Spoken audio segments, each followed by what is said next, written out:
Are we supposed to fix the color of the ball at the beginning of the question? I mean, it will be mentioned in the problem statement, or do we need to write code for any random ball given?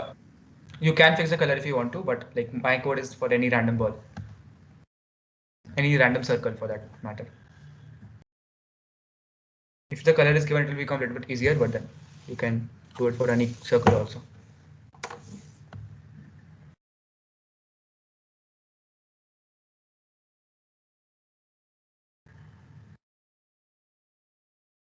So I think you learned something about circle tracking in the morning session. So anyone can recall and tell what we could do to track the circle?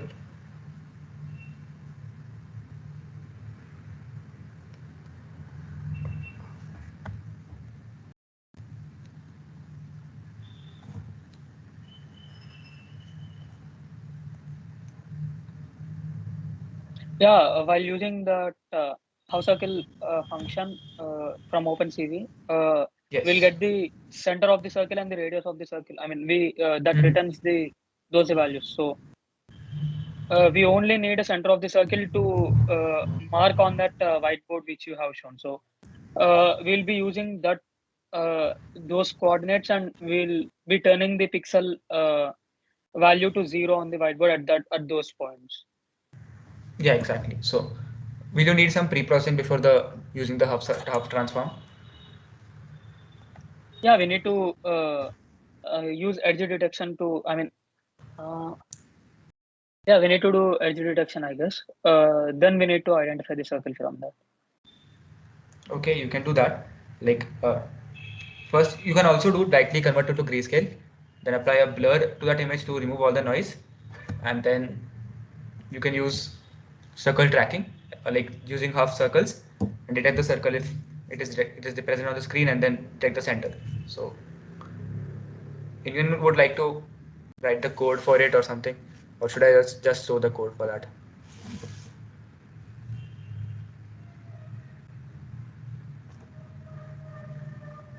I think okay. Yeah, I think if we and you both simultaneously do the thing, it would be helpful, I guess. Or else, if you wanna, if you think that we are to try that, we'll try that. I guess you can try a little bit, like give you some time to try that code. You just have to you know how to open the camera, right? Using video capture zero. I think Shreyans covered it in the morning session yesterday. Yeah, we know that. Okay, so just use that, then uh, convert the image to grayscale, blur it, and then use half transform to detect the circle, and then draw a dot in the center.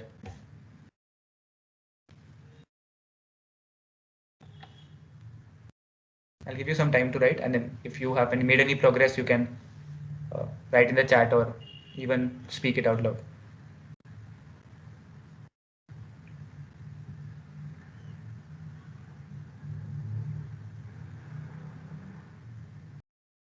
I will go through the code in the end, and then there'll be one more addition to the code, like something that you have not been taught before, which will be a lot more improvement over this PS, like more improvement over this process that you're doing.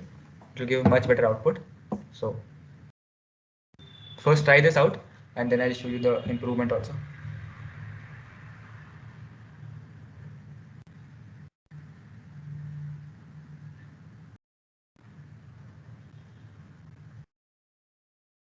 If you're facing any errors, you can write in the chat.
Srinivas,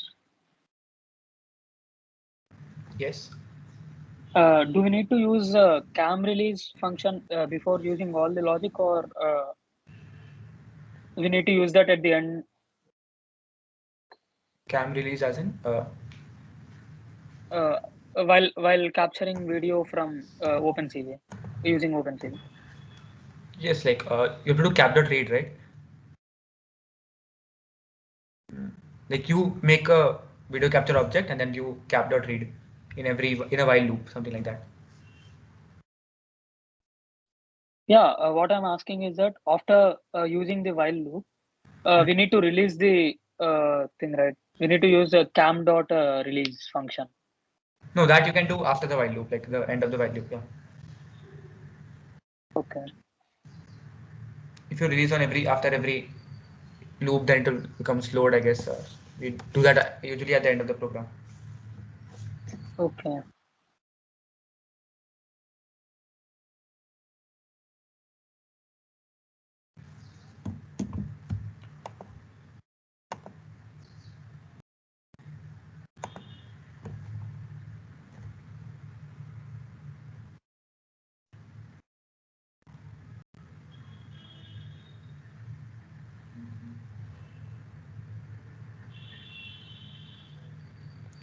I guess you can run this from a Python file rather than using Jupyter Notebook.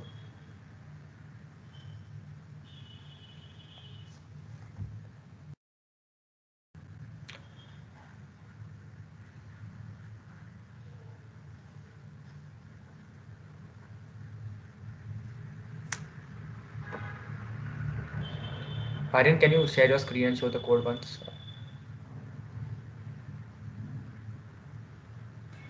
It's the same loop actually. I will share the code.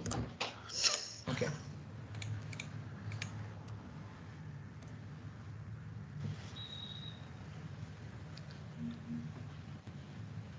So the window that is capturing the webcam feed, it does not close. That is the problem.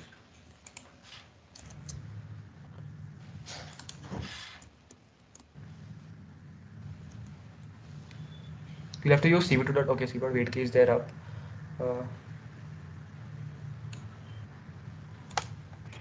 Okay, it should work. Just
okay. So I guess you'll have to press space to end the program, uh, because the video capture like wait key equals 32 means that when you press Oh, space, the oh, return value is ASCII. 32.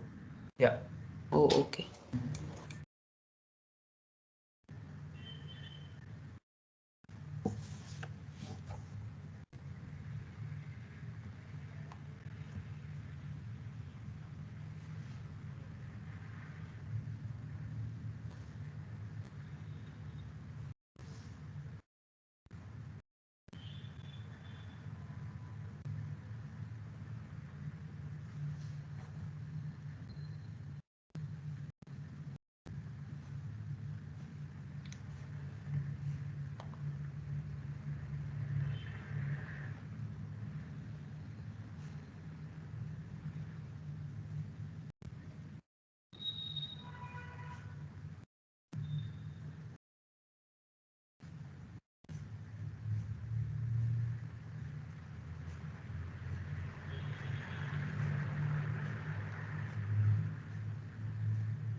What error, Raman?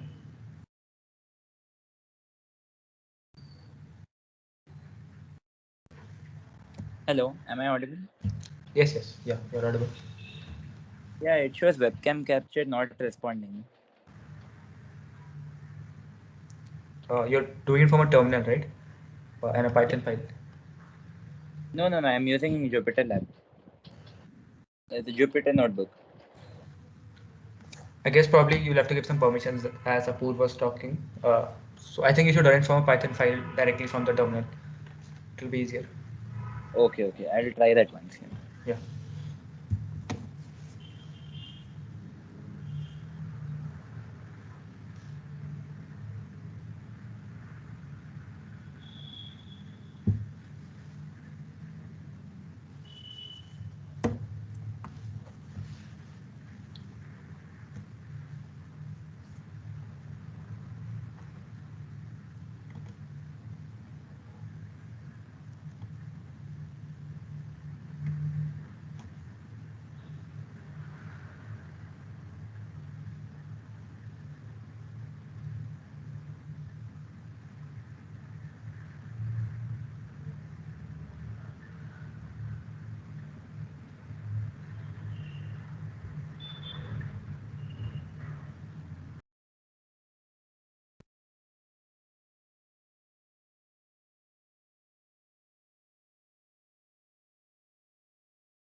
Yes, you can use the PowerShell terminal.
So Aman, did you hear it? Like I said that you could use the PowerShell terminal.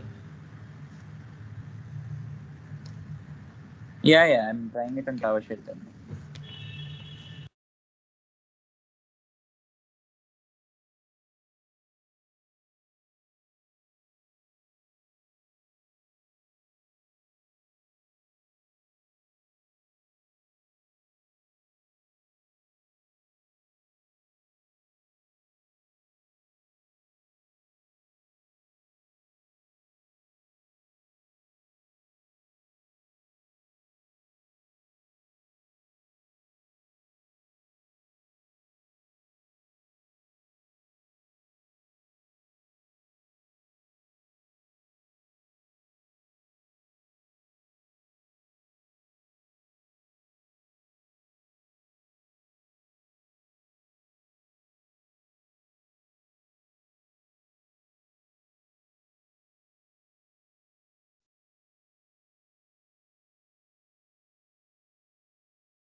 Any updates, anyone?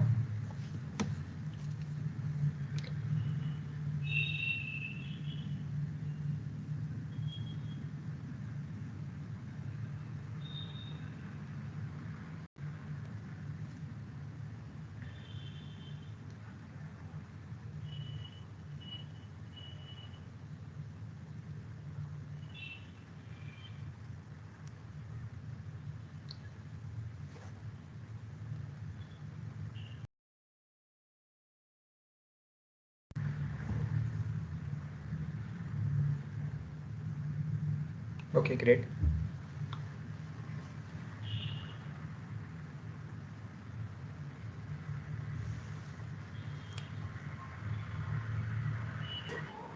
Yeah, my code is actually detecting a lot of circles in my face as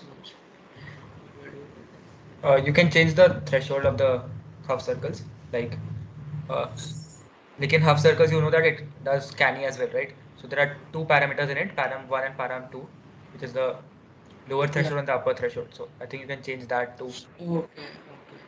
Yeah, he said we'll have to tweak it to get the optimum results. Yes. Okay.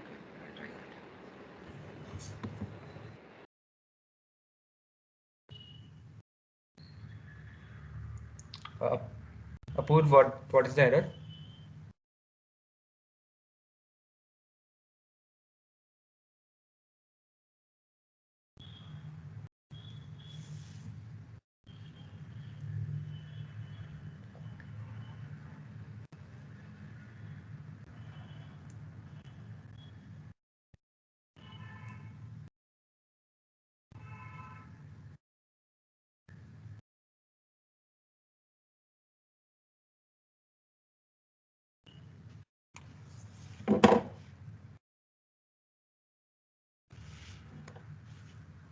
Okay. Can you share your screen then? Like, I don't know. You can try with different video capture integers also, like try with 1 or -1 or something like that.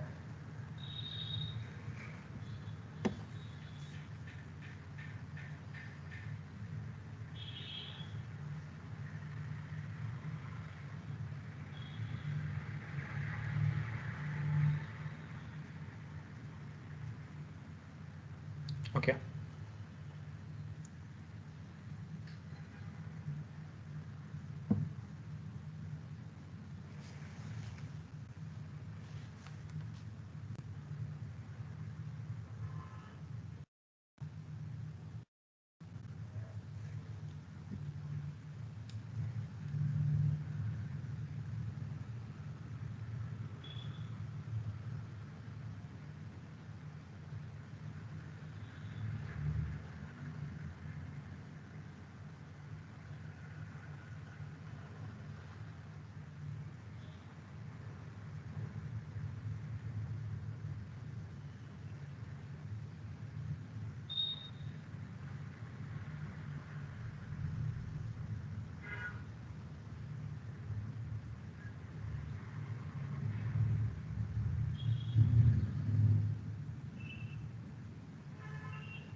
Can you try running the code from C drive folder somewhere? I guess I'm not sure that will help, but it might be some problem. I will search what error you're getting.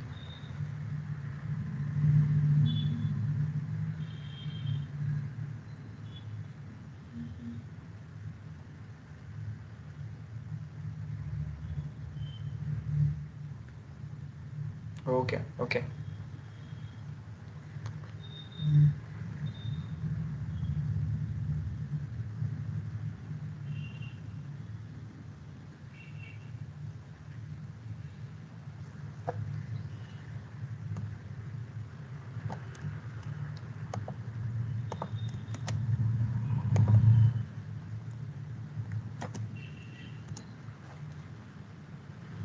Have a look at this link.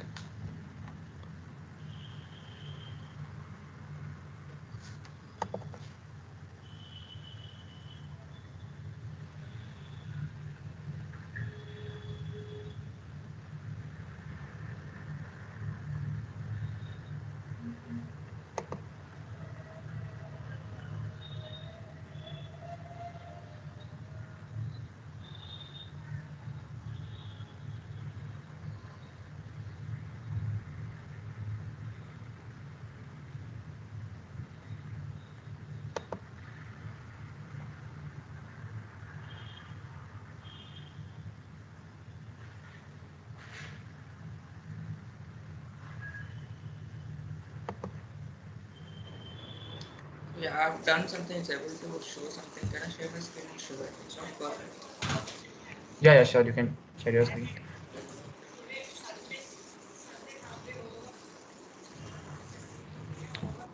Can you see Yeah, yes, I can see. just it's visible, right? Yes, yes.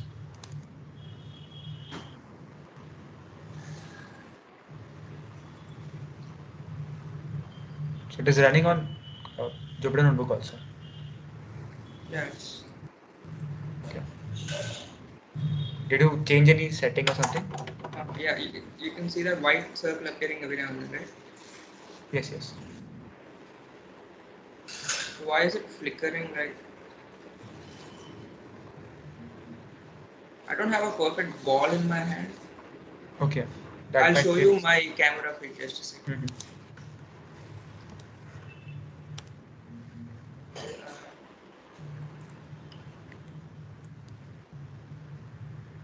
Suppose did you try that D show thing that was given in the link? Yeah, so this is me, and this is the circular object I'm holding. Okay. This it should work, right? For this also. Yeah, it should work.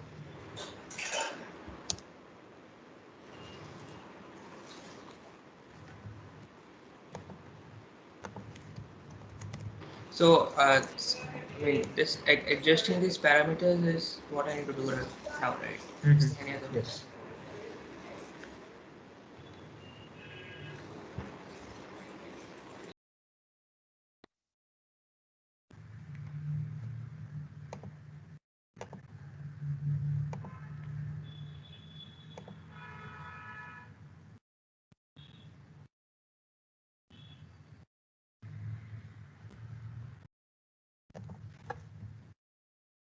And opposed to uninstall, you just basically pip uninstall OpenCV Python.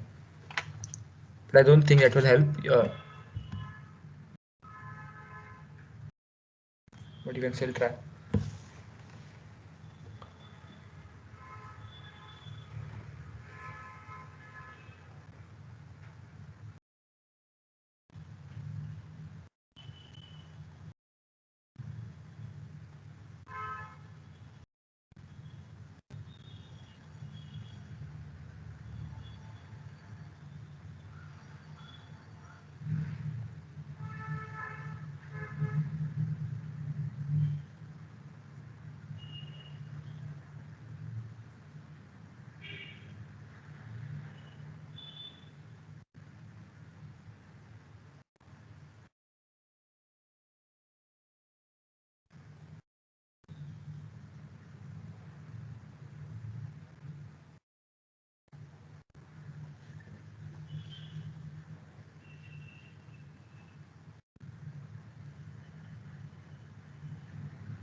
No, like Aryan, you won't need to save it. You can just keep it in a variable.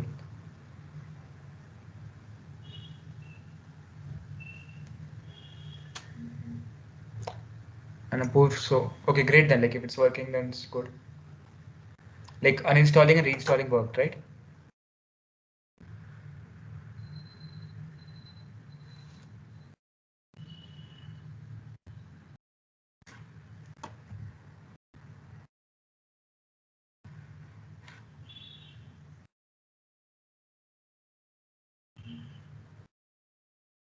Okay.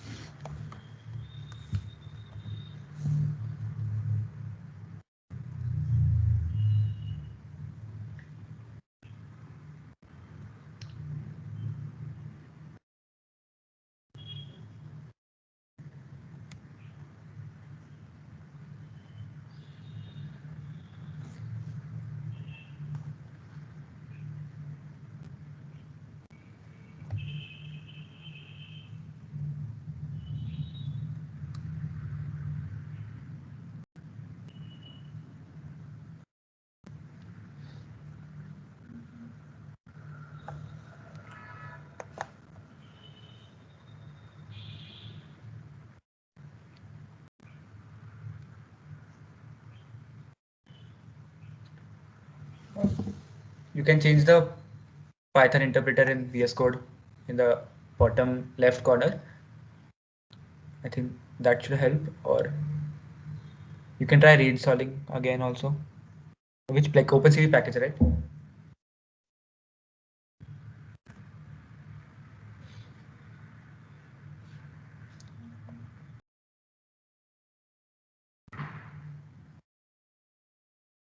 Just change the interpreter on the bottom left corner. Bottom left or bottom right, wherever it is showing Python and something in front of it. You click on it and then it shows a list of options from the top.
So anyone else with their code running?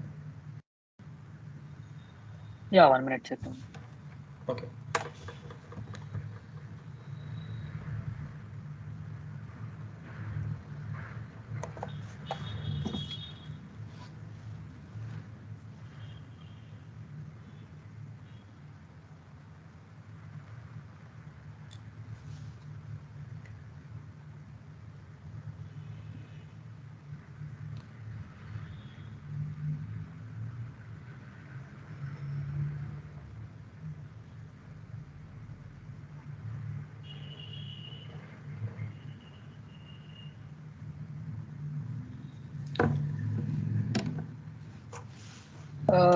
How to run a .py file on Jupyter? Run it from a terminal directly, right? Like Python name.py. Yeah, while I'm using from terminal, it's showing that NumPy is not installed. Okay, like you can do exclamation mark Python name.py if the camera is working on Jupyter Notebook. Yeah, camera is working on Jupyter Notebook. I mean, I wrote in a text file and I named it as a .py format. Okay. So exclamation mark Python name.py. Okay, that should be on terminal, right? No, on Jupyter Notebook, any cell. Okay.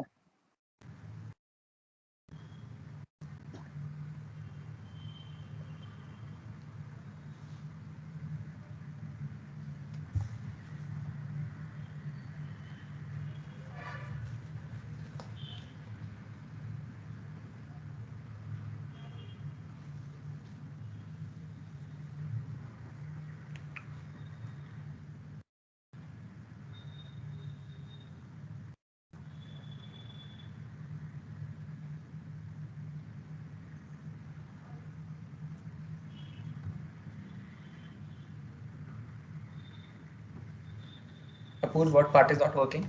The camera is not still not opening or what?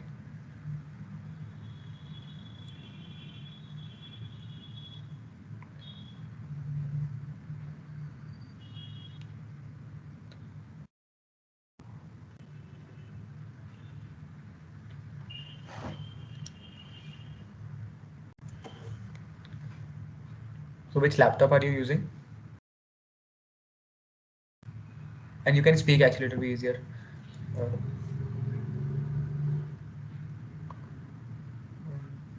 Hello. yeah. So yeah, I'm still not working. I've tried everything. Like I tried to run the code from VS Code. I tried to run the code from command prompt. I literally copied the code for webcam input and just showing the frame of the webcam, and I Okay. have no idea why it's not working. What kind of like the same error? Like what was there above? There is no error actually. The first time when I was doing it, the VS Code showed that it's not recognizing the CV2, which that error got cancelled when I changed the terminal from Conda interpreter. Okay. Uh, so that's solved, and I guess if I just type the variable input and video capture 0 in command prompt, I guess it starts the camera because it shows me the LED camera LED, but it's Mm-hmm. still not showing the frames. Okay.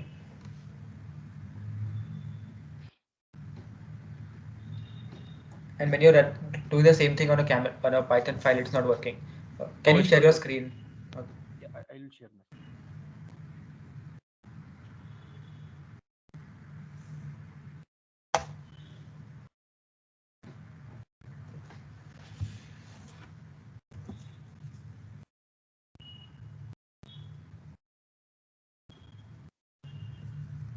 Is it visible?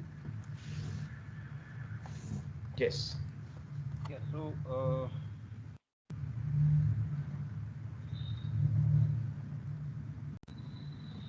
mm, over here it imports CV2, Mm-hmm. and when I say width is equal to, just forget it. Uh, Sorry.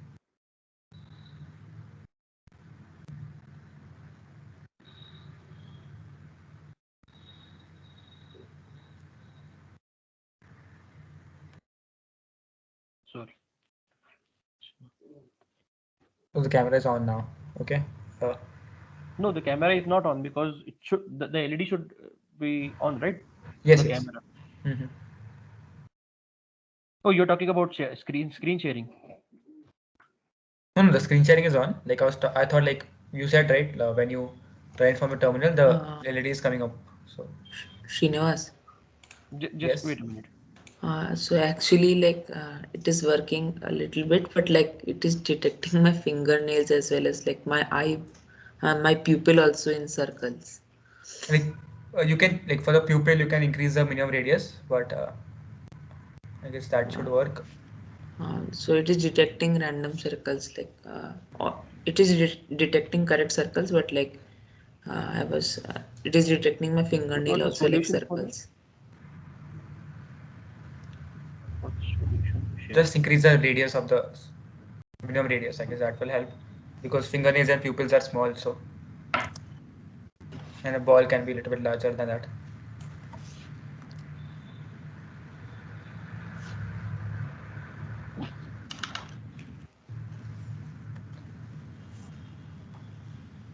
Uh, and Approve, can you run the Python file directly?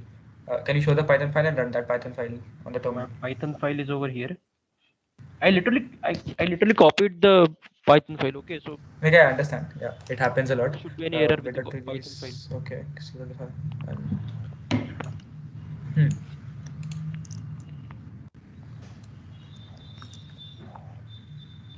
Okay. You can, okay.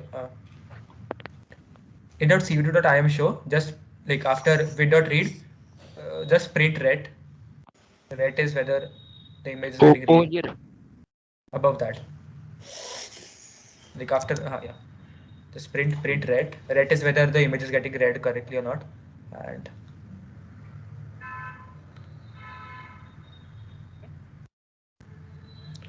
and then if read, then do cv2.im show, something like that.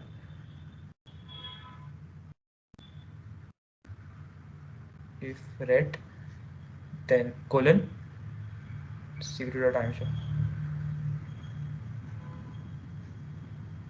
Hmm.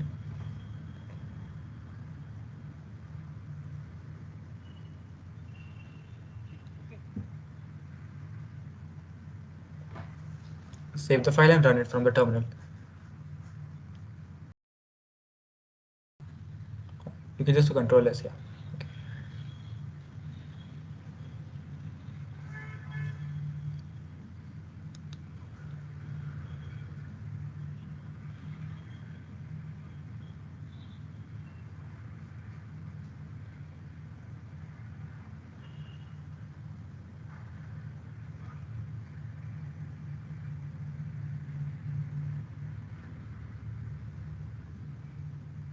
That's all. The cursor keeps blinking and there is no further action. Okay.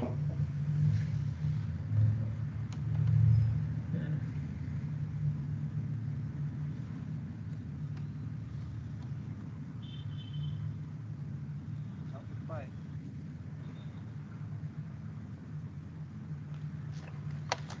have to forcefully shut the terminal off every time, and if Okay. I don't, uh,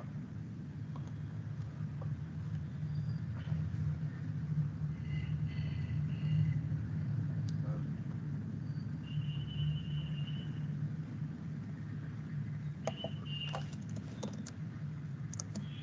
Do you have an attached camera or direct camera in your laptop? the direct camera, direct camera. Okay. Just a minute. I'll just give me a minute. Try changing the video capture 0 to 1 or -1 or something like that. Good. I stopped sharing the screen. Okay. Yeah, yeah, sure. It is stopped. Yes.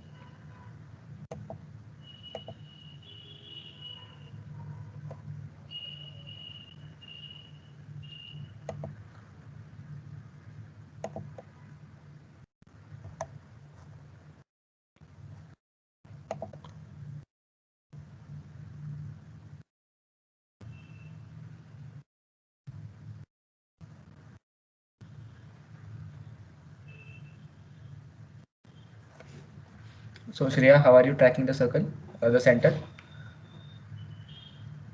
By tracking the center, I mean like we have to track the center on a whiteboard now. So when I try to include that part of the code, the whole code got dysfunctional. It does not even detect the circle from the screen. Okay, so can you tell me how are you tracking the center? I am making another white frame and plotting the center on the screen or on it. Sorry, on the white frame. Okay, so it seems correct. Can you share your screen or put your code here? Yeah.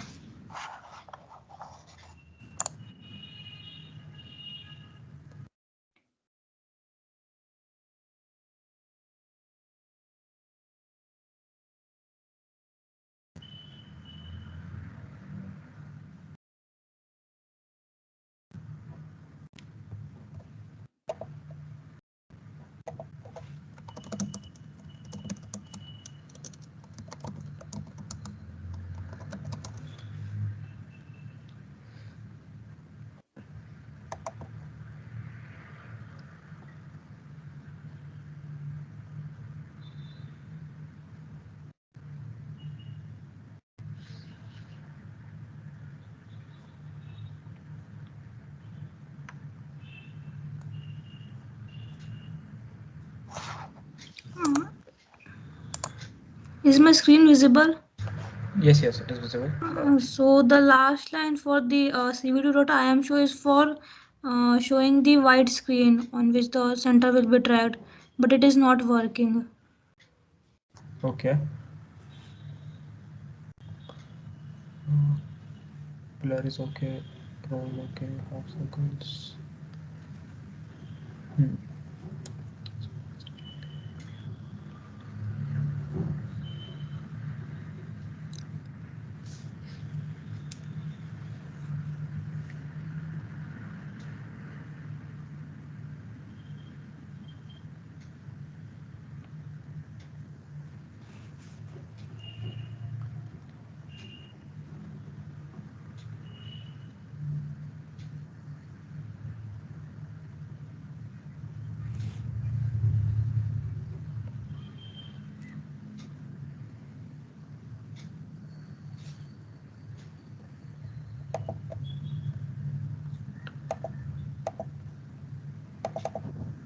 It seems fine actually. I'll just check. Okay. I think widescreen has to be D-type uint 8. Okay. Okay, I will do that. Okay, thanks.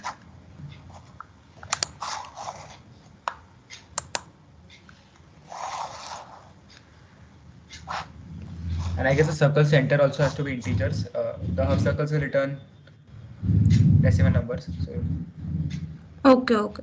I got that.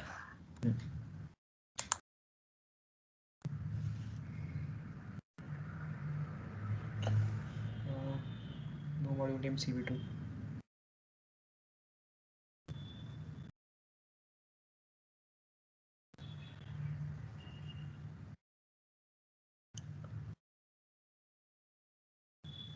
Okay. Try running. Just a second.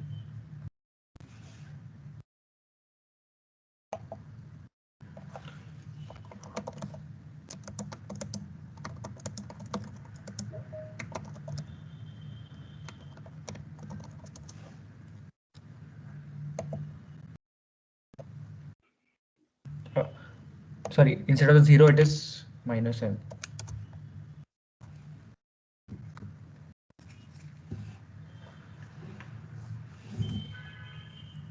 So this will install in Python 3 and then run Python 3 name.py.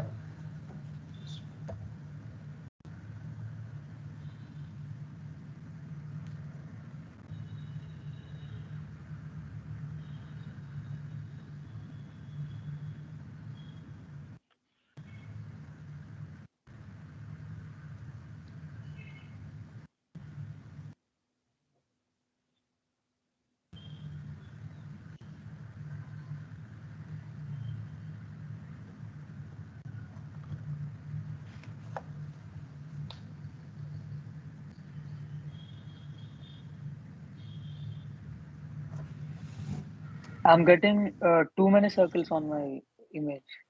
I mean, on my output. It's detecting too many circles.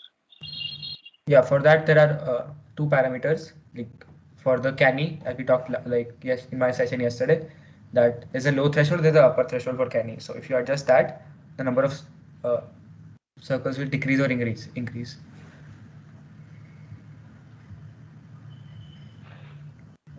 But I used Gaussian blur here. Yeah, like Gaussian blur will help, but then there can be still noise, right? If you look at the canny output, it has a lot of lines, and all of them may not be circles. So Okay, I will try. like yesterday we saw, if we have a very low param 2, then there's a lot of noise after canny also.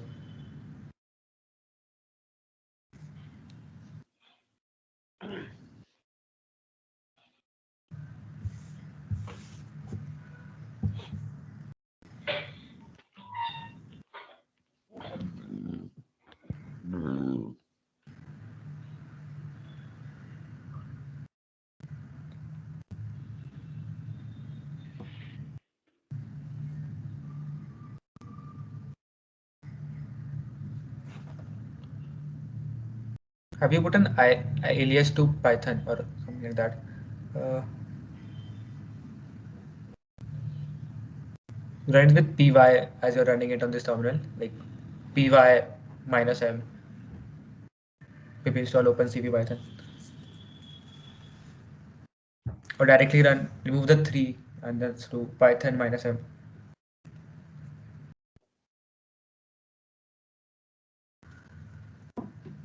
Like you have Python on the path, right? Windows path, or Yeah, it yeah, should I be do. there. Yeah, it's running here, so I don't know what is the problem.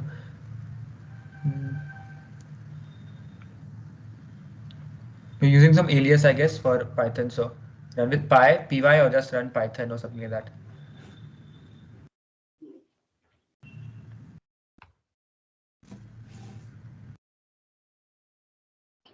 When I use Python, it shows, yeah, collecting OpenCV Python, downloading OpenCV Python. Yeah, that is what is required. Yeah, and then when you're running, run with Python only. Python name.py.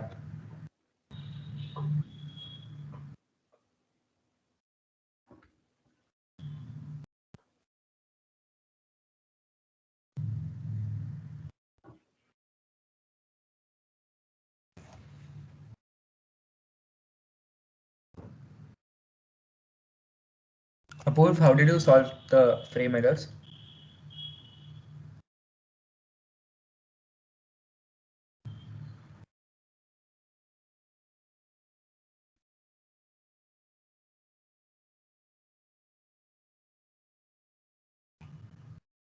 Okay.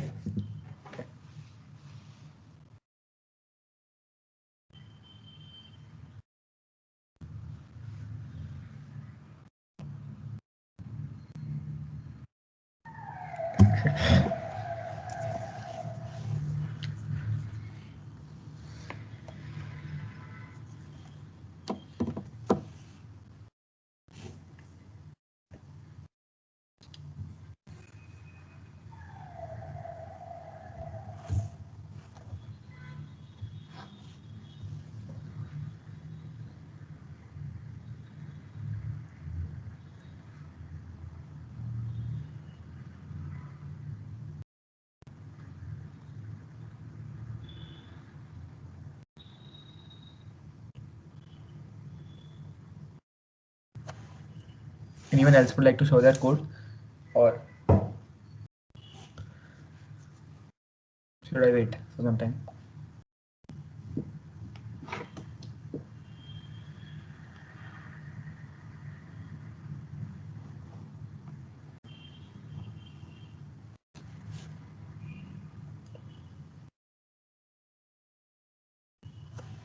Okay, I'll wait.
Yeah, kind of. Like there will be noise in the image, so blurring will be necessary. Uh, like it's only one line of code, doesn't hurt much, so you can do that.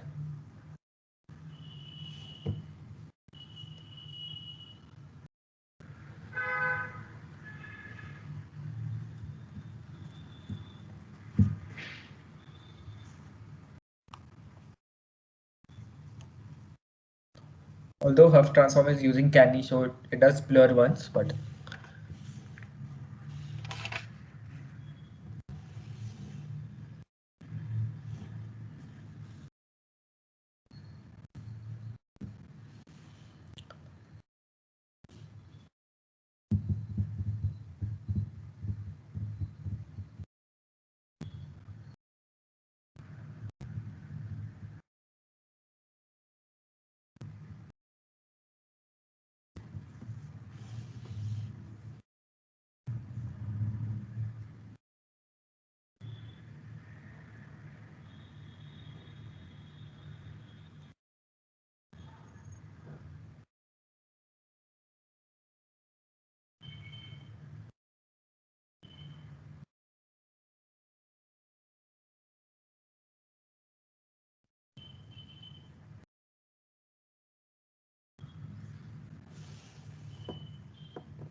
oh, uh, I think tweaking the parameters will only be the solution for this.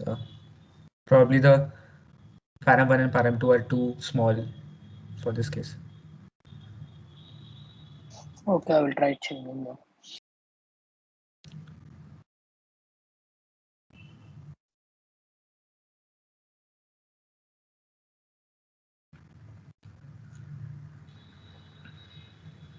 This is an important part of image processing. You will have to tweak the parameters. And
Srinivas, how do I make it draw? Like with each loop iteration, it's like resetting that thing, and I'm not able to retain Setting the whiteboard, right? So the whiteboard should be outside the while loop.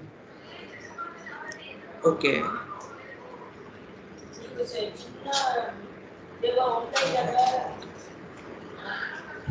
Mine's actually blackboard. Yeah, okay.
Any development, guys?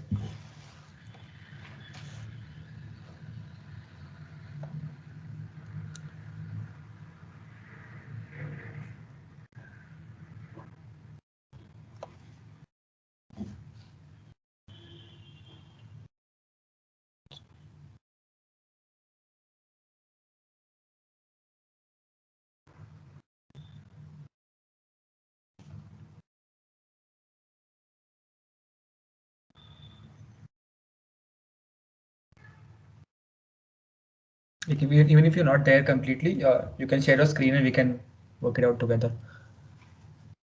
Srinivas, I think I got it to some extent. So I'm sharing my screen. Yeah, okay.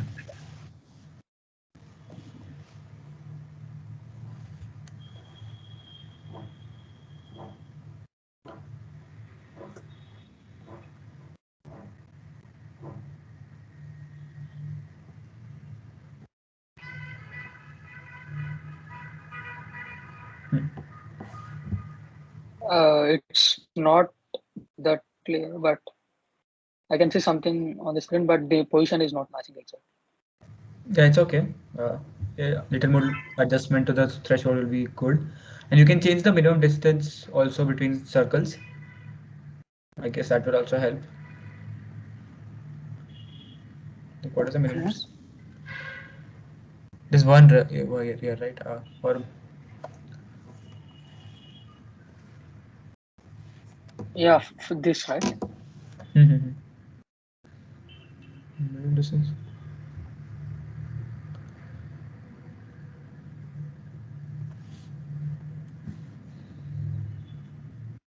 Oh, got it wrong. And increase the maximum distance also, I guess. Okay. I think it's the other way around. Increase the maximum distance to a large number, 100 or something. 50 is also okay.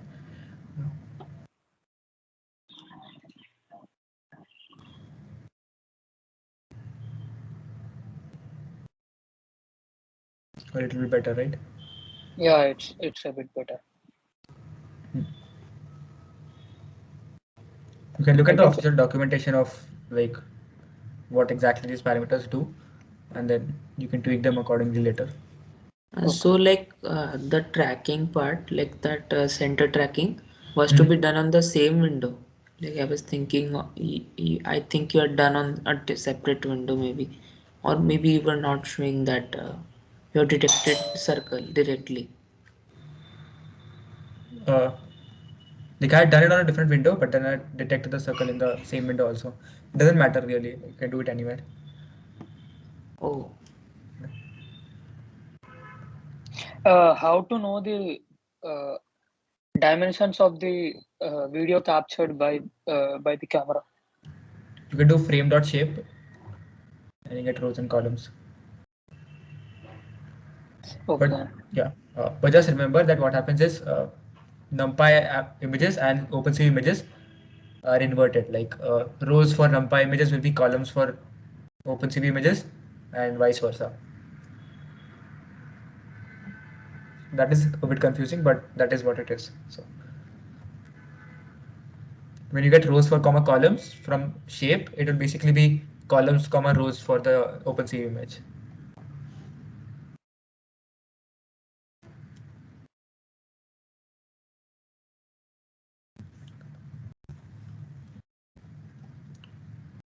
As in, like if you get a center from half circles, it will be y comma x, like basically.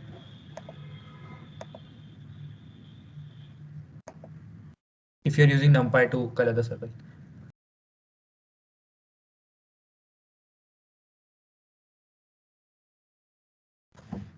Okay, but if you use the house circle function and then use OpenCV, then we need not worry, right? Because Yeah.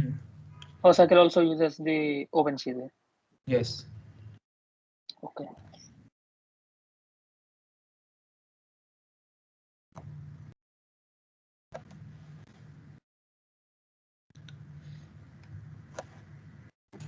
so like the detected center, that is like what is the problem is that the center I can't like retrieve the previous center which was detected for an image Okay. for a particular circle. That part I'm not understanding. You don't need the previous center, right? Because the current center, you make it white and then don't update the, like, don't clear the whiteboard every time in every loop. Oh, okay.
Mm-hmm.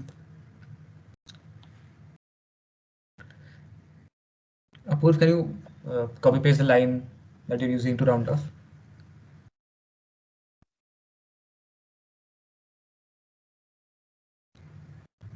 But it may be possible that you've not checked whether the circles are none, like no circle are detected, then you won't be able to round off, right?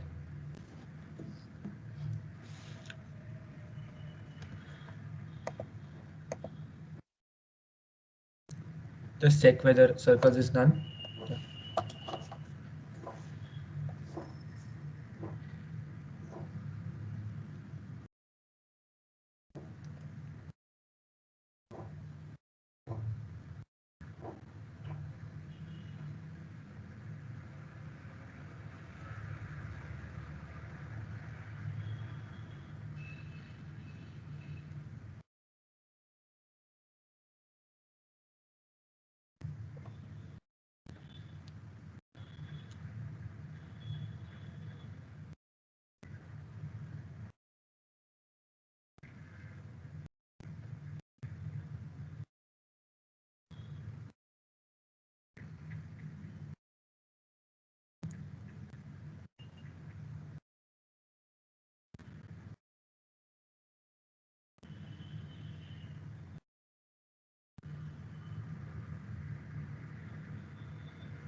So yeah, I think I got it to work finally. Can I show what it's doing?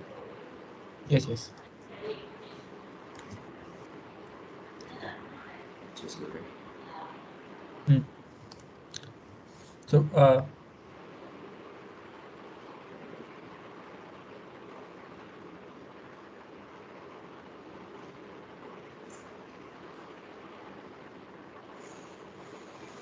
That's it, right? yeah. But it's not, the screen is not getting cleared. Like although it's not necessary, but just an addition. Yeah, I mean I have to do that still. I just Mhm. added those lines. That's it. Okay. Yeah, this is it. So can you just show your code like Oh yeah.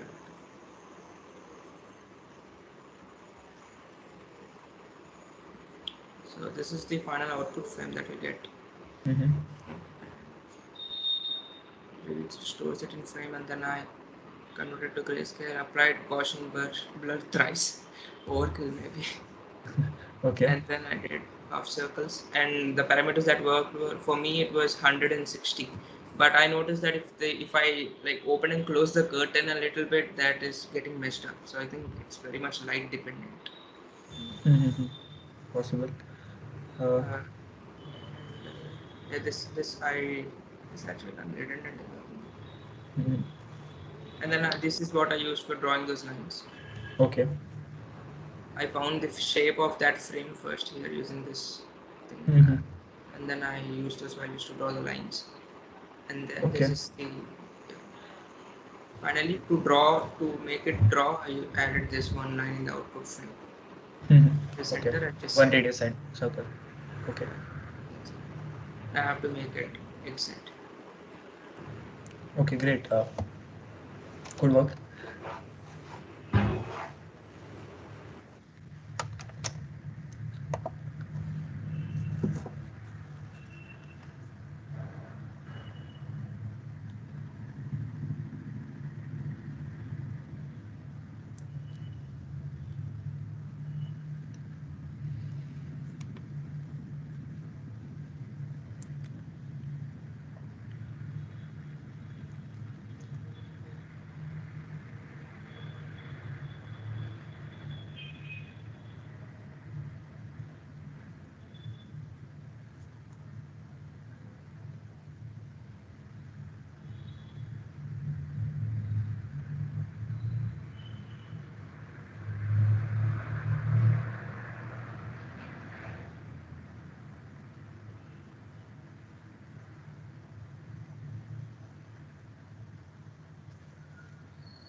Srinivas, you said you will say something regarding the code. Yeah, like I guess some people are still doing it. So should I do it Okay. now, or should I wait for some time? Anyone I don't is? know. I mean, it's all up to you. Yeah, I think I'll wait for some time and then I'll talk about that improvement also. So anyone who is doing it right now and wants me to wait, or should I start?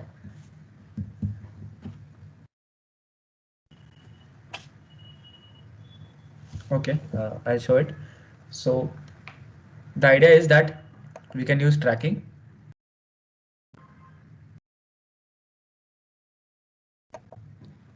So,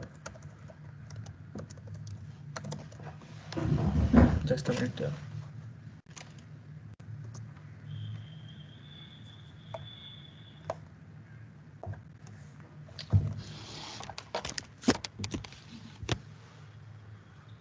So what is happening here is I'm using a tracker that tracks this circle always. So whenever I move this, it will always be tracked. I can move it fast. It will always be tracked unless I just cover it for some time, and it just tracks that point in the frame actually. So I have to get rid of it somehow. Then it resets to the circle.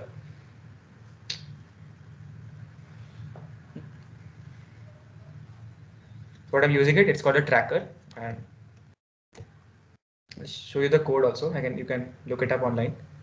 So basically, it is just you in the first frame you detect the circle first in the first frame, and then just move the circle around using a tracker. That is the idea. I'll show you how the code works. So there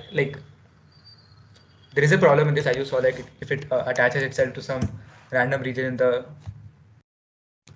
the image, but then you can probably refresh that tracker after every few iterations, or you can have a have a symbol that you can make a hand gesture or something like that to and detect that hand gesture and then reset the tracker again. So it is something like that, and you can see that the output is much better. Like you have to detect only once and you can track later. So I'll show you the code. So this is something new. It is a tracker. So basically this thing is same. I am taking the video capture object named window and use the function to initialize, just making it zero white everywhere and making those two lines. Yeah, so this is called the tracker. So this is a function using OpenCV OpenCV contrib library. So for using this, you will have to use OpenCV contrib Python. You'll have to install. So this thing is a tracker. So initial bounding box to none. Then the same while true loop is there. So I'm flipping the frame because like my camera gives it a opposite frame.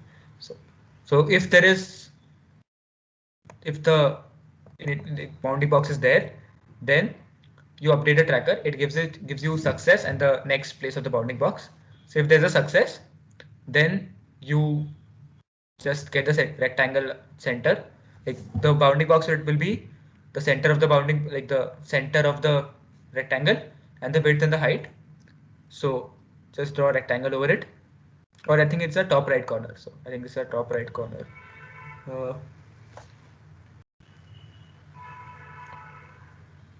yes, it's the top right corner, I guess. So this tracker update will give you the top right corner, and then just make a rectangle over that.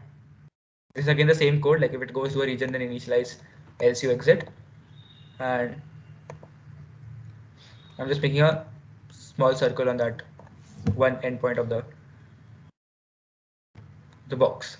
So basically the only thing is that I'm using a tracker, and when there is no success, I'm making the initial bounding box to none, and then using the original method of half circles, I'll be detecting the initial bounding box. So this is how the code works, and then you just initialize the tracker to frame to the initial bounding box.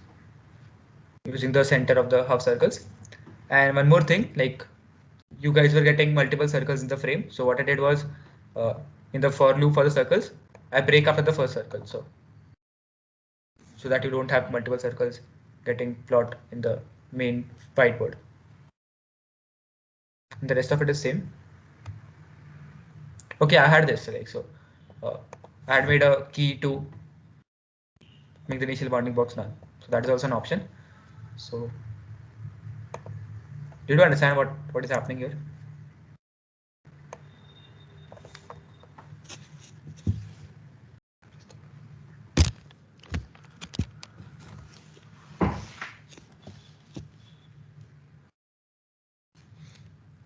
Yes. So this is how you track, and this will stay in the frame. Like if I do n again, it will refresh.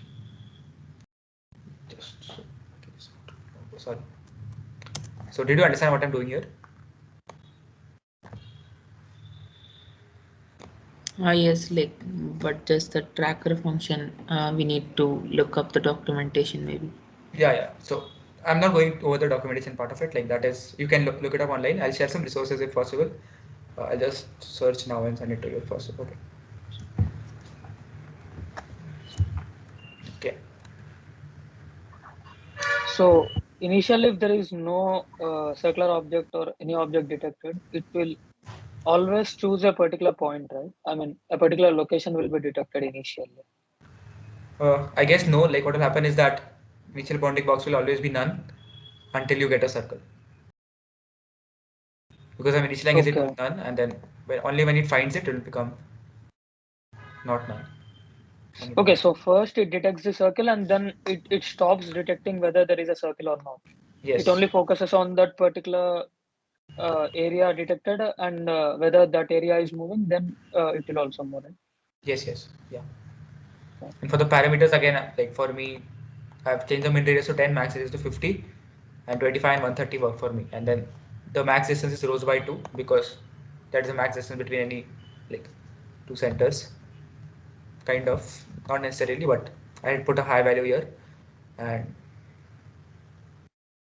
I think this is it. So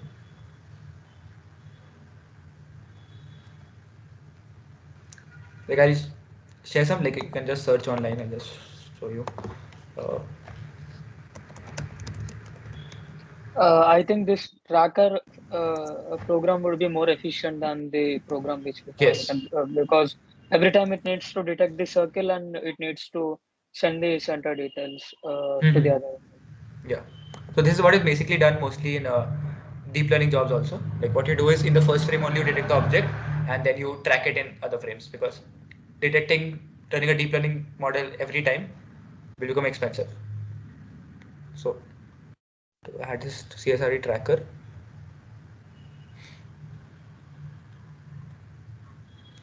This is not a code documentation, but I had found, I'll see if there's any blog on that.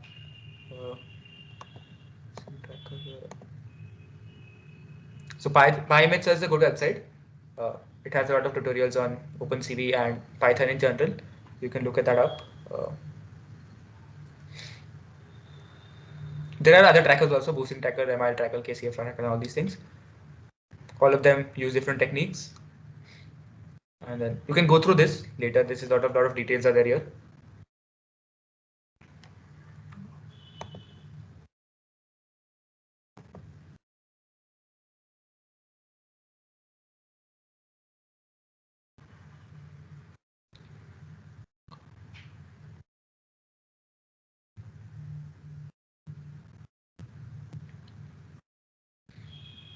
Like what I'm doing is drawing the circle on detected frame only, active frame only. Not sure why that is happening. Like in my code, okay, like in the frame also I do draw a circle right here. In the frame, I draw a circle and a rectangle. I think it should work. There's some other problem.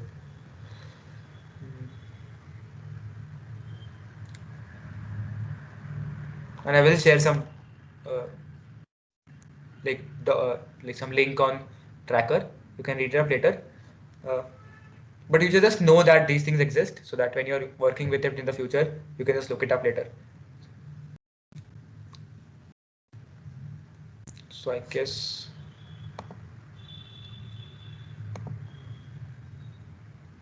this is it.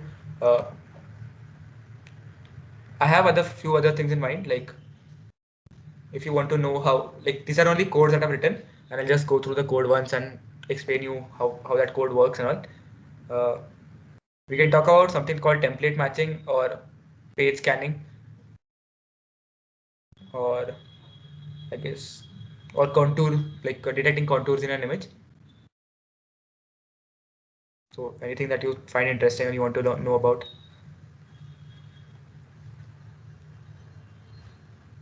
Yeah, that contours thing sounds interesting. Okay. Uh, so like I'll just show you the code once.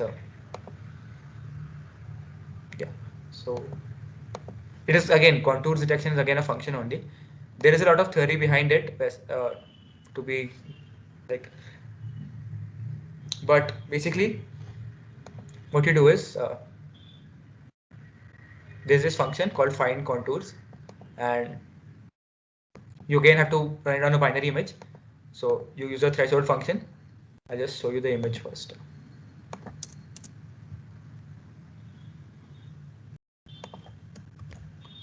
So this is how the image is looking now, and so I read this image, converted to grayscale. So I'm just thresholding it because we want a binary image in the end. This is already a binary image, but you can't read a binary image, so I'm just thresholding it randomly. And the idea of contours is just use these parameters. These are the good ones. You can read about the parameters again from the documentation somewhere. But this gives two things, like the contours and a hierarchy. Now the idea of hierarchy I'll explain with this image. So and so what happens is when it returns contours, it also gives an idea of the hierarchy that is there in the contours. Like this thing is this will be the parent of these three boxes, right? So this information is also given in the hierarchy.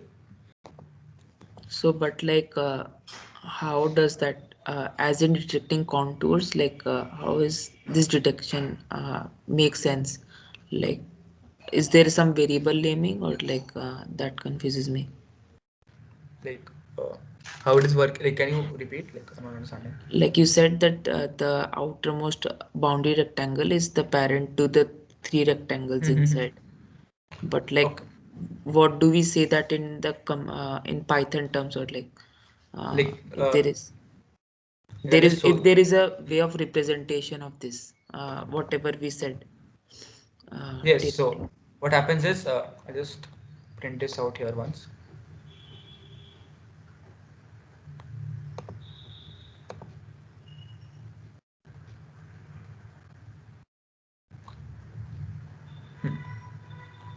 So what happens is it is detecting all these contours.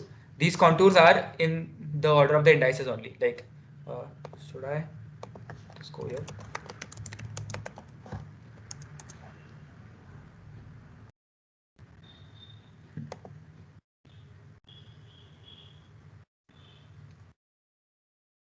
So you have this function similarly here to detect the contours. Okay, I don't know why this is not given.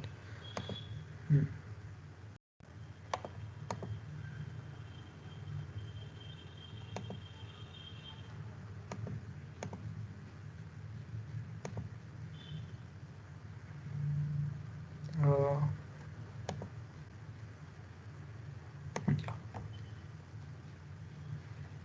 so you use this only image. So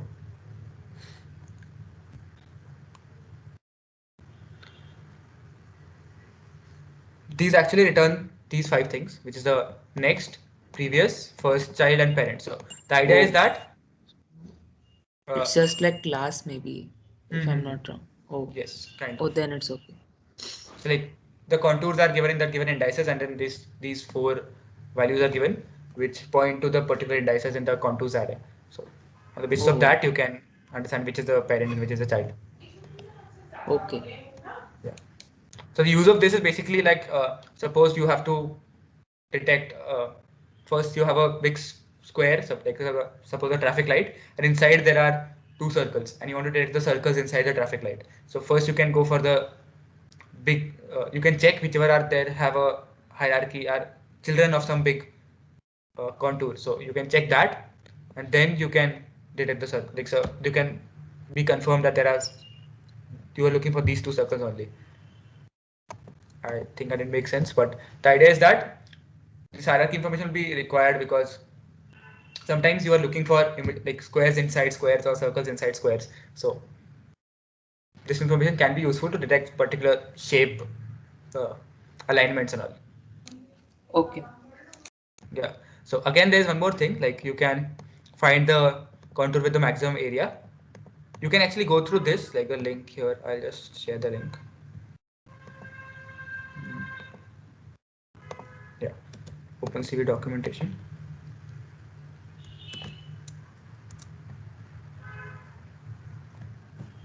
Yes. So this has all the details, like a lot of it is there. There are how to correct convexity defects, then check whether it is a polygon and all these things. Not necessary now, but the idea is that you should just know that there is a function that can detect this, and you can draw this using, there's a draw contours function. There's a thing called, you can actually calculate the maximum area. Suppose you have an image, suppose in this image, you want to find the region with the maximum area. So you can just calculate this area using this contour area function and check the maximum area and mark that contour only which has the maximum area. So there are a lot of functions with this contours thing, and you can use that. And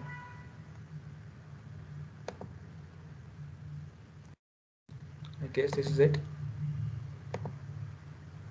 I know this is a very hand wavy, very beginning introduction, but like as you can see, there is a lot to talk about here, and then all of this is not really necessary for now. Where that link go? Okay. So all of this is not really necessary. You can read at your own pace or whenever you want to work on your application and you want to know these things. So you can go into detail later. I'm just introducing you to topics that are, and names and topics, so that you get an idea of these things exist and all these things. So, so this is how it works. Drawing contours. I know this must not be very clear, but this is the most deep that I can go right now, or it will take a lot of time.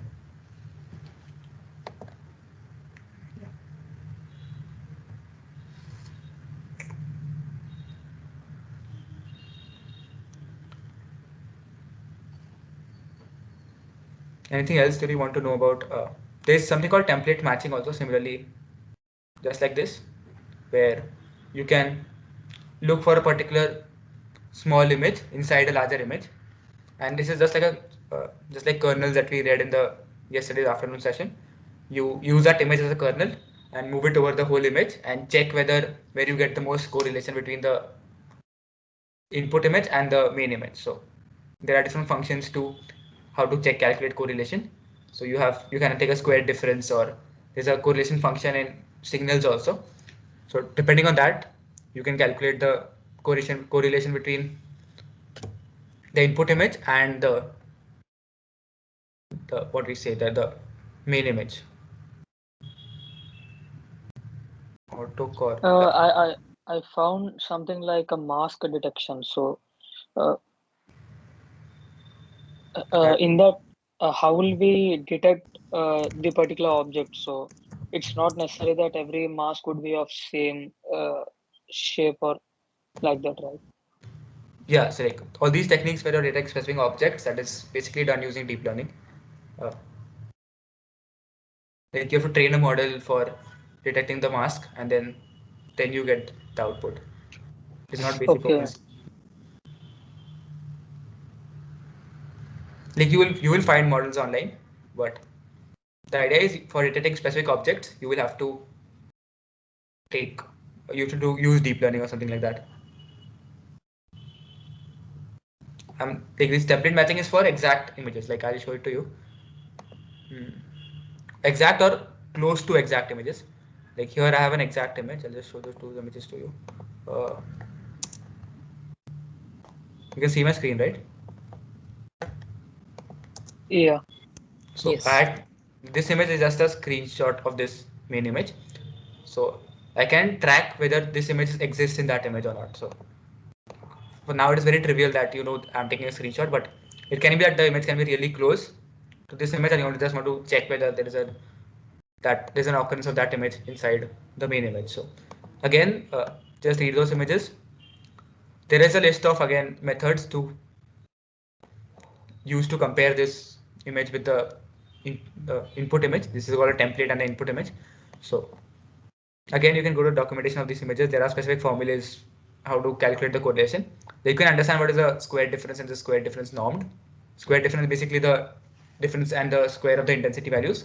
Normed is basically normalizing it to 0 to 1 value. This correlation and coefficient is basically related to signals, and that will require some background, so I'm not going there.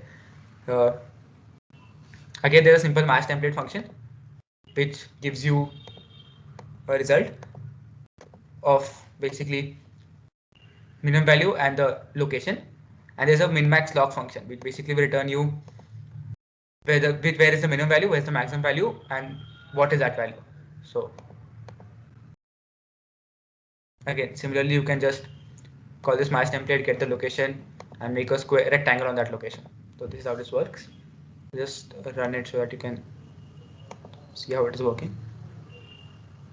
Again, this also I'm not going out of detail. You can look it up later.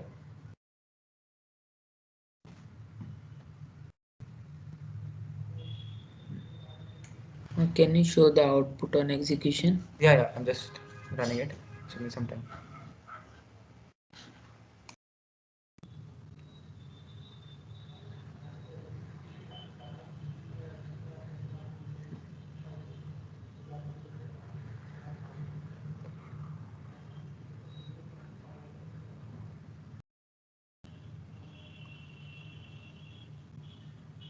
And for the code, you will get this code online also, possibly from the OpenCV documentation page or from any random blog on the internet. I'm not sure why it is not running.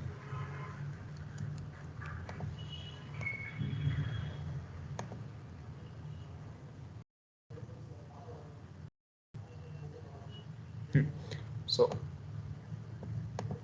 this is how this works. This is just when I've used square difference norm, and I'll show you exactly for others also. So this is the matching result that you're getting. So this res is basically, I'm plotting res, right?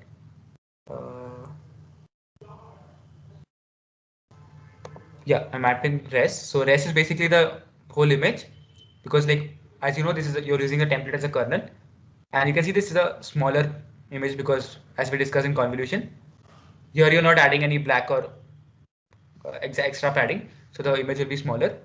Then this is basically at each point the intensity is how much possibility is there to match that, like this point matches with this template. So here you can see there's a bright spot.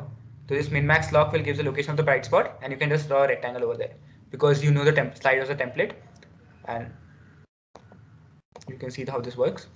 Then I've run it for the different images. So, but like in the matching result, it is like showing a much smaller like pixel box than the actual template, right? Yeah. This is because there are convolutions, right? You have to skip some Oh. cells from each of the sites. So, so the pixel box which is showing for matching result could be any pixel box out of the template. Like it just randomly like got chosen that this would have been displayed, and for this specific pixel box, we got the output. No, I'm not sure. I think there's a confusion. So the idea is that this matching result is when you're applying the template as a convolution on the input image. So when you place it input image here, there'll be a center of the template, and that value is displayed here, and then you move that kernel everywhere, and then this is the place where you get the maximum correlation between the template and the input image. So this is what the matching result is. Oh, it is for it is. Oh, okay, got it. Yeah. So again, this is I've done it for different. So here you can see that the result is not accurate. So this correlation. This is again some correlation method using signals. So if you have a if you ever go to signal processing or something like that, so you might read about this, and you can see that sometimes the result won't be accurate, but if you go to the next one, it is still accurate. So there are specific formulae for this, and yeah, this is how template matching works. You can again check which method gives the best output and input images, and then use this function. So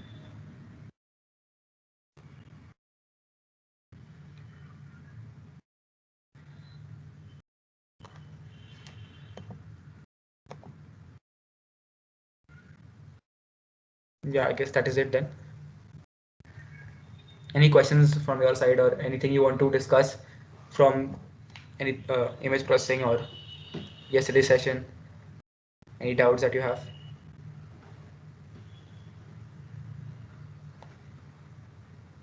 Or do you want to know how page scanning is done? Hello. Yeah. Actually, I had some doubt regarding the circle detection.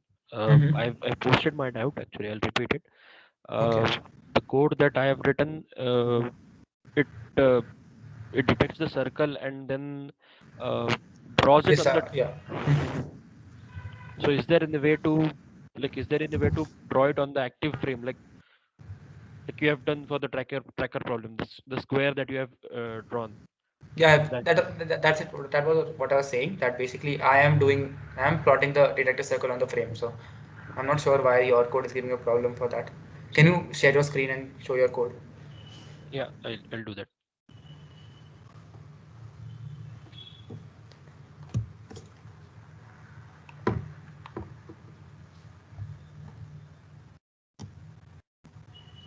Yes, you will be provided with a certificate for the workshop. Yeah, based on the attendance of the lectures only.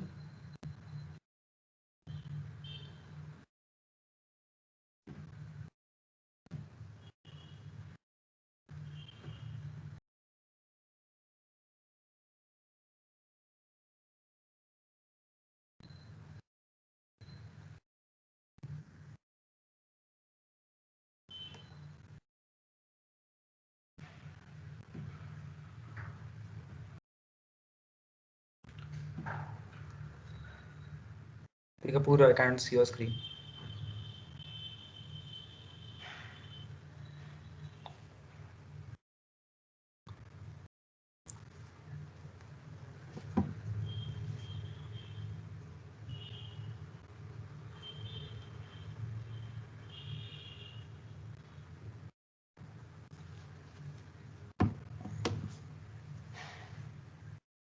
Okay. Data circle. Okay, you're doing cv2.wait key 0. That is wrong, right? Wait key 0 means that you have to indefinitely stop the iteration. Oh. Yeah, wait key 1. Or you can just remove the wait key, doesn't make any sense putting it there.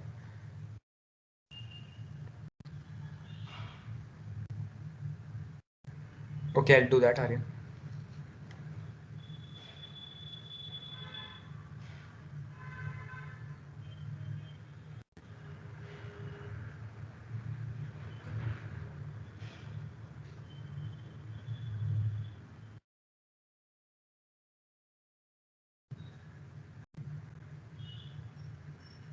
Hello, the rest of it is correct, right?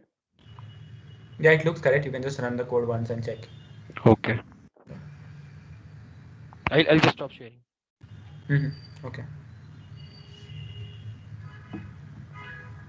Okay, so we talked about canny edge detection yesterday. So the idea is that it uses Sobel gradient to detect the edges, but it does some pre-processing and some post-processing on the image to get a better and better results. So the first part is that you first blur the image just to remove noise. Then you run Sobel filter to detect the edges. And after detecting the edges, some of the edges can be fat lines, as we discussed yesterday. So what canny edge detection does is it tries to make these lines thinner. So how does it do that? Basically, it detects the direction of that edge and decreases the width of the pixels in the perpendicular direction. So if you have a fatter edge, if you decrease the pixels width in the perpendicular direction, then you get a thinner edge finally. This is what is called non-maximum suppression. And then there is another technique called uh, double thresholding, where basically you apply two thresholds on the like you had applied Sobel filter, right? So you're getting a gradient at each point. So that you threshold on that gradient, and when the gradient is high, then that place has an edge. So what you do is you apply two kinds of thresholds. One is the high threshold and one is the lower threshold. So if an edge has a gradient, if a point has a gradient higher than the higher threshold, it is called a definitive edge. If the gradient is lower than the lower threshold, it is called definitely a no edge. So you basically classify first these two sets of points. Then for any of the point which has a gradient between the higher and the lower threshold, if it is somehow connected to a point with uh, in the higher threshold range, then that point will also be a higher, like will also be an edge, else it will not be an edge. So this is just used so that you get better edges detected, and it is a much more robust technique than just using one threshold, because then you'll get a lot of noise.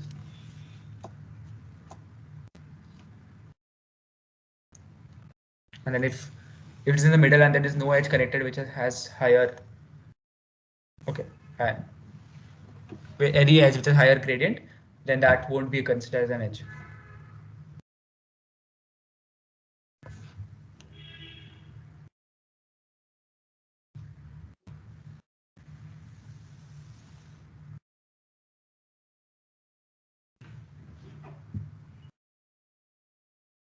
If something is not clear, you can like ask now. Anything that you want to discuss from Shreyansh's session or my session, anyone.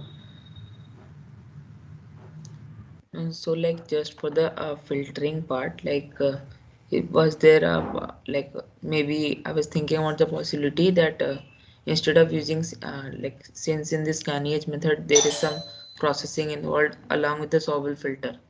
So also instead of that, like maybe I don't know if it would be like memory consuming or like time consuming whatever, but like maybe we could apply 2 to 3 filters and then merge those 2 3 filtered images to get a final better image, if that is possible. Like what 2 3 kind of filters, like different edge detection filters, right? Yes, different edge detection filters we apply and then we merge those images to get a final image where we can detect all kinds of edges. You can kind of do that, but like Sobel is the best edge detector, and it is detecting both horizontal and vertical edges. So I think it will be kind of redundant and might introduce more noise. So like Sobel is considered sufficient enough. Yes, and you can see the Canny output is kind of really good, although there is noise, but it detects most of the edges accurately. Yes. Okay. Okay.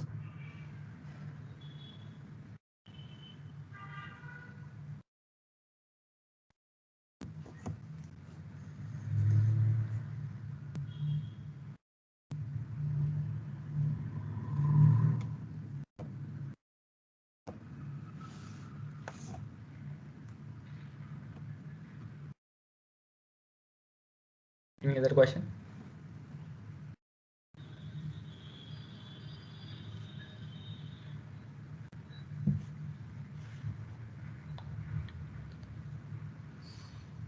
Or is there any topic that you want to discuss? Something new that you want to know about? If I know it, then we can discuss it now.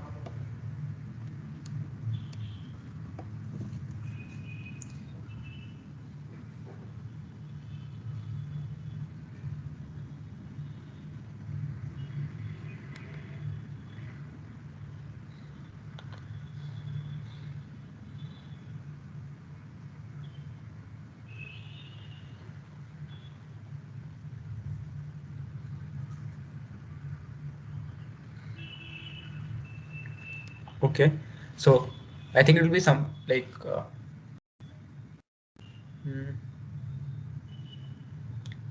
it might involve some thresholding to detect the like you want to make the Subway Surfer game automatic, right? Like it should detect the trains and jump Yeah, yeah, accordingly. yeah. Okay, so Like based on hand gestures and all.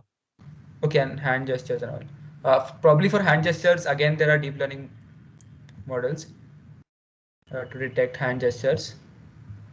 Uh, I don't think it is possible for OpenCV directly. Mm. Okay. Or like something similar to the circle thing that we did. You can detect a circle and then move a circle here and there to jump. So that is something that can be possible. Yeah, yeah, yeah.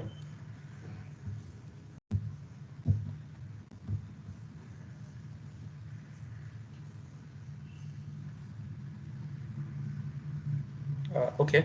So I think in the last session you did discuss Dijkstra or A star. Did you discuss Dijkstra or A star in the last session? No, like not in depth actually. Like just somebody asked about the pathfinding algorithms, and so he mentioned it. Okay. Mm, so the uh, just just wait. I'll just think about it. Uh, Basically, in Dijkstra, what we do is you assign it's just like BFS and DFS only, but when the edges have some kind of weights. So what you do is you use something called a priority queue, in which you insert points as you go ahead, and each movement has a weight. Like if you move in a certain direction, that will have a weight, and in some other direction it might not have, like might have a smaller weight. Like if you are moving in all the 8 directions, the diagonal direction can have a root 2 weight, and just the forward and the backward direction can have 1 weight. So what you do is you maintain the current like weight of the nodes and current weight, and uh, see, suppose you're on a current node and you know the path distance till now uh, in a variable. So what you do is you insert say that let's say that the current point weight is say w, this length of the path from the start to this thing is w. So what you do is from there in just DFS, what you do is you go through all the possible neighbors, right? So which are not visited yet. So in this also you go to all the neighbors which are not visited, but what you do is instead of pushing it into a stack or a queue, here you push it into a priority queue based on the value of the weight or the value of the path length from the starting to the end. So how do you calculate the next path length? You add 1 or root 2 to the current path length depending on which direction you're moving. So basically what a priority queue does is it will give you the shortest, like the next shortest distance from the list of values inside the priority queue. So what will happen is you will be going to the next point, which is from the shortest like distance, which will have the shortest next distance from the current path length. So in this way, all the points that you will discover will be in increasing order of the distance from the start node. So in this way, when you reach the end point, it will be from the shortest distance from the starting to the beginning. So that is the basic idea of Dijkstra. Uh, you use a priority queue instead of a stack or queue, and you'll decide the next one on the basis of, yeah, sure, some of you can leave, and you decide the next point using the weight of the path from the initial point to the current point. Basically, that is how you do it.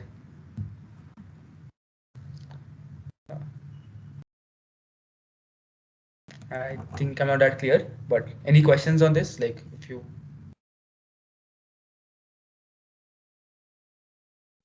I will need to study a bit more on my side, so then yeah, it would be more clear. okay.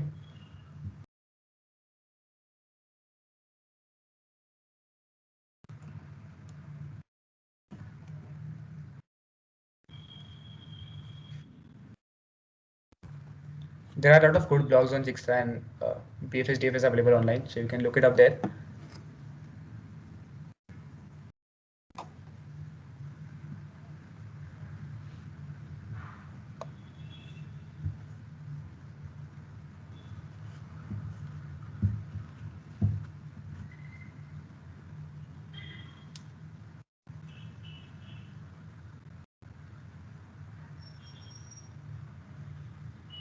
Okay, sure.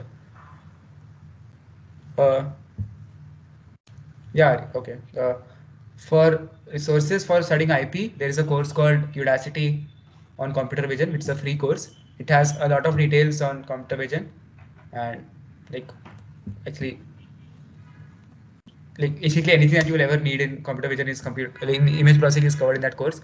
It is Udacity Intro to Computer Vision, and the professor is also very cool, and you can look that up. Uh, yeah, sure. I'll share the code files on Teams. Which code? Like only the hands-on task and the hands-on task tracker, right? Okay. So, if you want to continue on IP, then you can go for that Intro to Computer Vision course. It is a very large course actually. So I don't know if you'll be able to complete it and all. So, but the point is, if you ever need something, you can, and you find any, or you find some topic interesting, go through that course. It has a lot of topics covered. Then if you want to extend it to ML, you can first do some basic course in ML, probably Andrew Ng's Coursera course, or CS224N or CS2 like Stanford courses. There's a CS224N which is and like Stanford course on CNNs, which is convolutional neural networks, which is basically what we use for computer vision. You can do that. That is available on YouTube. So that's a good course that you can look into for deep learning and machine learning a little bit.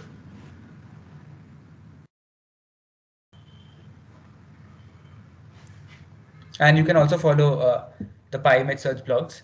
They have a lot of good topics covered, and he gives you good resources also and explains everything very well. So PyMech search is a good website.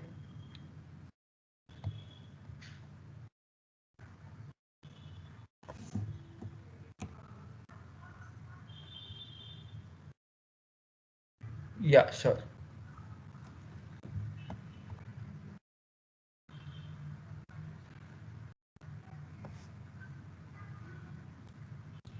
Thank you, Sai Saran. Or I also enjoyed giving the workshop, so thank you. Yeah, thank you. It was really a wonderful workshop. Yeah, I feel I thank you. learned many things. PyMixer. No, PyImage search. Sorry. I'll share the link. I'll just PyImage search.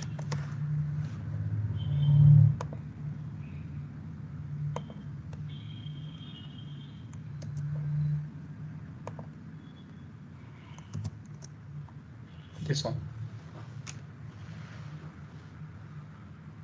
PyImage search.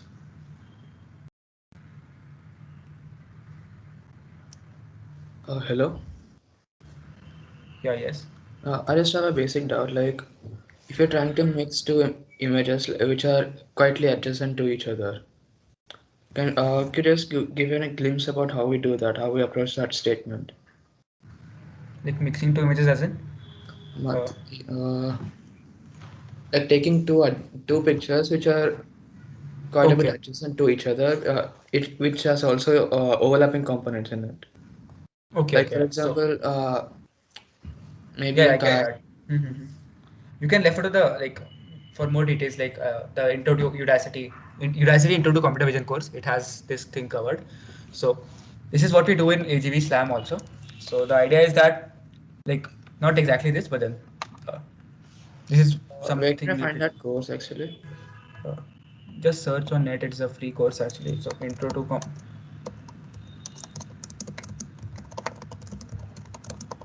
Udacity.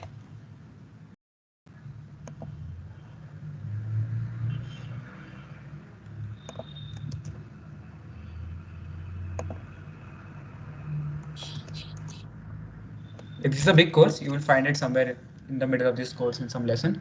So the idea is what you do is you extract features from like important points from the first image and important points from the second image. Then what you like? How do you get important points? Basically, you do edge detection because edges are important points and or corners are important points because they are like they have high gradient values, and they can be easily detected in the other image also. And then you use these gradients as the feature, and then uh, what you do is you find similar points in the first image and the second image. You kind of find a matching between these two images.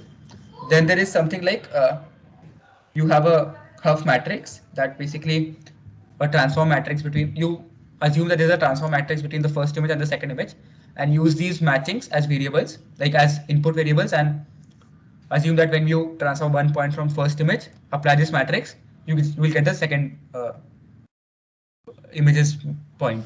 So you, when you solve for this matrix, you will get the transform between the first image and the second image. And then when you use this matrix to transform all the points of the first image, you will get the second image in terms of the first image. So these two images will kind of join. Yeah, makes sense. Got it. Thank you. Yeah.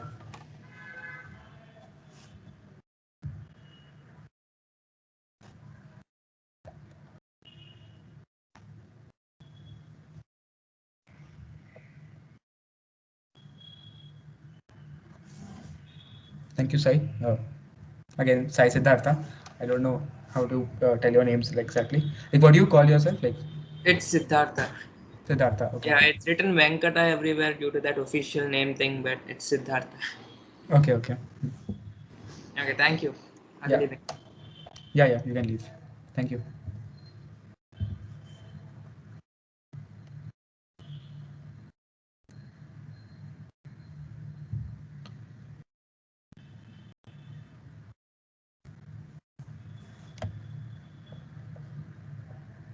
Any other question from the people who are still there?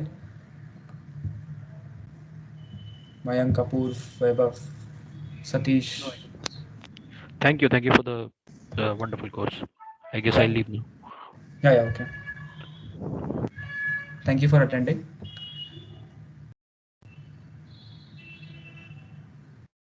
In case I have further any doubts, you would be approachable on the mail, right? Yeah. My Thank you. mail. Sure. On Facebook Messenger also you can find me. And Okay. Thank you.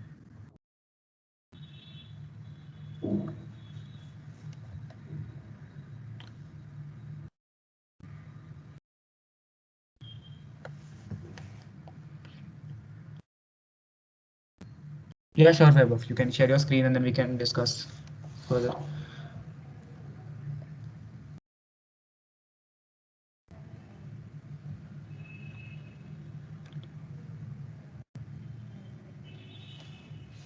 Hello.